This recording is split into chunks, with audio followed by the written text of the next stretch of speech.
Assalamualaikum warahmatullahi wabarakatuh. Kami dari kelompok 1, saya Abdurrahman bersama rekan-rekan kami. Kali ini kami ingin menyampaikan tentang kependudukan dan tenaga kerja. Langsung saja, pengertian penduduk.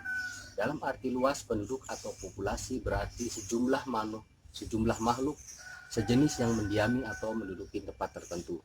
Bahkan populasi dapat pula dikenakan pada benda-benda sejenis yang terdapat pada suatu tempat. Dalam kaitannya dengan manusia, maka pengertian penduduk adalah manusia yang mendiami dunia atau bagian-bagiannya. Penduduk adalah semua orang yang berdomisili di wilayah geografis Indonesia selama 6 bulan atau lebih dan atau mereka yang berdomisili kurang dari 6 bulan tetapi bertujuan menetap. Pertumbuhan penduduk diakibatkan oleh 3 komponen, yaitu fertilitas, moralitas, dan migrasi. Teori penduduk modern. Yang pertama adalah pandangan merkantilisme, pandangan kaum fisiokrat, pandangan Cantillon atau merkantilisme, dan pandangan Quesnay atau filosofat. Faktor mendorong terjadinya kependudukan diantaranya adalah kemajuan iptek, dorongan atau hasrat naluri manusia yang selalu memperoleh kondisi yang lebih baik dari sebelumnya di dalam kehidupannya baik material maupun intelektual, dan keterbatasan kemampuan dukungan alam dan sumber daya alam serta dukungan lainnya yang diperlukan. Untuk slide selanjutnya, langsung saja silakan. Baik, selanjutnya saya akan menjelaskan tentang upaya-upaya mengatasi masalah kependudukan. Upaya yang telah dilakukan pemerintah untuk mengatasi masalah-masalah tersebut adalah: pertama, masalah jumlah penduduk dan pertumbuhannya diatasi dengan program keluarga berencana atau KB. Untuk masalah persebaran dan kepadatan penduduk diatasi dengan yang pertama, program transmigrasi, dan yang kedua, pembangunan lebih insentif di kawasan Indonesia Timur. Untuk masalah di bidang tingkat kesehatan yang rendah bisa diatasi dengan pembangunan fasilitas kesehatan seperti puskesmas dan rumah sakit umum daerah di seluruh wilayah Indonesia. Cara lain yang bisa digunakan dalam bidang kesehatan yaitu dengan pelayanan kesehatan gratis bagi penduduk-penduduk yang kurang mampu.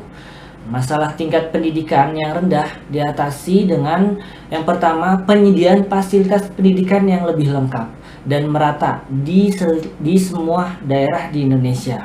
Yang kedua, peningkatan kualitas tenaga pengajar, guru, dan dosen di lembaga-lembaga pendidikan milik pemerintah. Yang ketiga yaitu mempelopori riset dan penemuan baru dalam bidang iptek, ilmu dan teknologi di lembaga-lembaga pemerintahan. Tingkat pendapatan yang rendah diatasi dengan mengoptimalkan peranan BUMN dalam kegiatan perekonomian sehingga dapat lebih banyak menyerap tenaga kerja baru. Pengertian tenaga kerja. Menurut Undang-Undang Nomor 13 Tahun 2003 Bab 1 Pasal 1 Ayat 2 disebutkan bahwa tenaga kerja adalah setiap orang yang mampu melaksanakan pekerjaan guna menghasilkan barang atau jasa baik untuk memenuhi kebutuhan sendiri maupun untuk kebutuhan masyarakat. Secara garis besar, penduduk suatu negara dibedakan menjadi 2 kelompok, yaitu tenaga kerja dan bukan tenaga kerja. Penduduk tergolong tenaga kerja jika penduduk tersebut telah memasuki usia kerja. Batas usia kerja yang berlaku di Indonesia adalah berumur 15 tahun sampai 64 tahun. Menurut pengertian ini, setiap orang yang mampu bekerja disebut sebagai tenaga kerja. Ada banyak pendapat mengenai usia dari para tenaga kerja.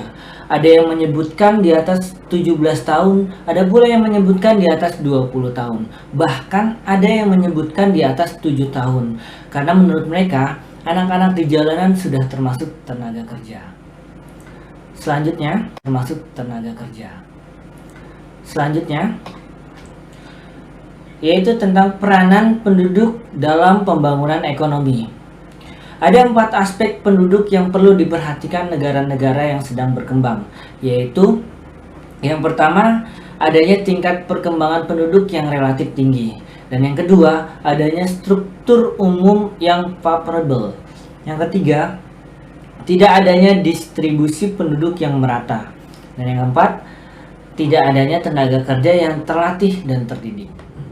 Selanjutnya, solusi pelaksanaan pembangunan ekonomi di negara-negara berkembang. Pertambahan penduduk yang pesat tidak selalu merupakan penghambat jalannya pembangunan ekonomi. Asal saja penduduk tersebut mempunyai kapasitas yang tinggi untuk menghasilkan dan menghisap hasil produksi yang dihasilkan. Keberhasilan usaha pembangunan ekonomi dalam suatu negara dipengaruhi dan ditentukan oleh banyak faktor, salah satunya yaitu faktor tenaga kerja. Peranan tenaga kerja dalam pembangunan ditentukan oleh jumlah dan mutu tenaga kerja yang tersedia sebagai pelaksana berbagai usaha di lapangan pekerjaan yang tersedia. Jumlah penduduk yang banyak atau khususnya tenaga kerja yang menganggur tidak selalu menjadi bahaya stagnasi dan pembangunan.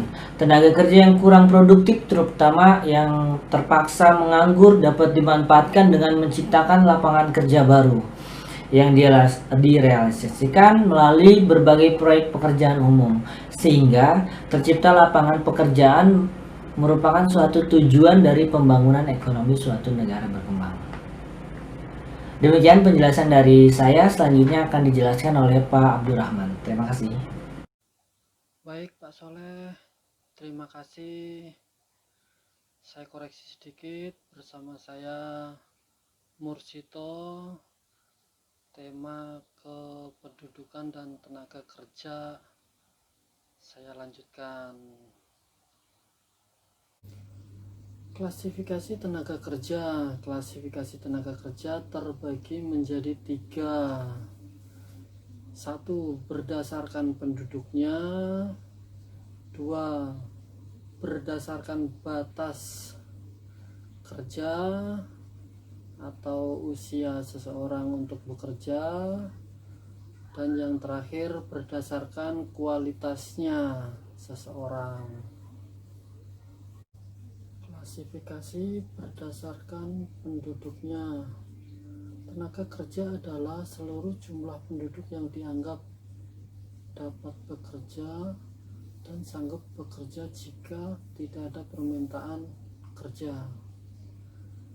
Bukan tenaga kerja adalah mereka yang dianggap tidak mampu dan tidak mau bekerja meskipun permintaan bekerja itu ada.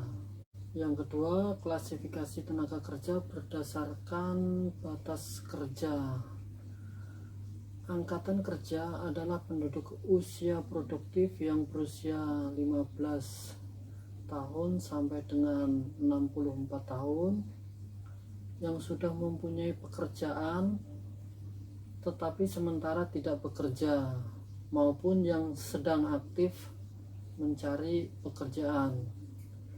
Bukan angkatan kerja adalah mereka yang berumur 10 tahun ke atas yang kegiatannya hanya bersekolah dan seseorang yang mengurus rumah tangga atau sebagainya. Contoh kelompok ini adalah anak sekolah, para mahasiswa, para ibu rumah tangga, mohon maaf, dan orang cacat, para pengangguran sukarela, dan sebagainya. Yang ketiga, klasifikasi tenaga kerja berdasarkan kualitasnya. Tenaga kerja terdidik.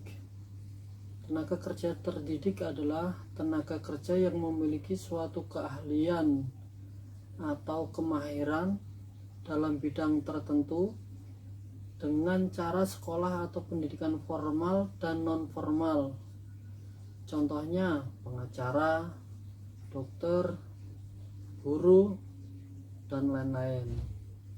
Tenaga kerja terampil. Tenaga kerja terampil adalah tenaga kerja yang memiliki keahlian dalam bidang tertentu dengan melalui pengalaman kerja. Tenaga kerja terampil ini dibutuhkan latihan secara berulang-ulang sehingga mampu menguasai pekerjaan tersebut. Contohnya apoteker, ahli bedah, seorang montir atau mekanik, dan lain-lain. Tenaga kerja tidak terdidik. Tenaga kerja tidak terdidik adalah tenaga kerja kasar yang hanya mengandalkan tenaga saja. Contoh, seorang kuli, buruh angkut, pembantu rumah tangga, dan sebagainya. Masalah ketenaga kerjaan. Berikut ini beberapa masalah ketenaga kerjaan di Indonesia. 1. Rendahnya kualitas tenaga kerja. Kualitas tenaga kerja dalam suatu negara dapat ditentukan dengan melihat tingkat pendidikan negara tersebut. Sebagian besar tenaga kerja di Indonesia tingkat pendidikannya masih rendah. Hal ini menyebabkan penguasaan ilmu pengetahuan dan teknologi menjadi rendah. Minimnya penguasaan ilmu pengetahuan dan teknologi menyebabkan rendahnya produktivitas tenaga kerja, sehingga hal ini mempengaruhi terhadap rendahnya kualitas hasil produksi barang dan jasa.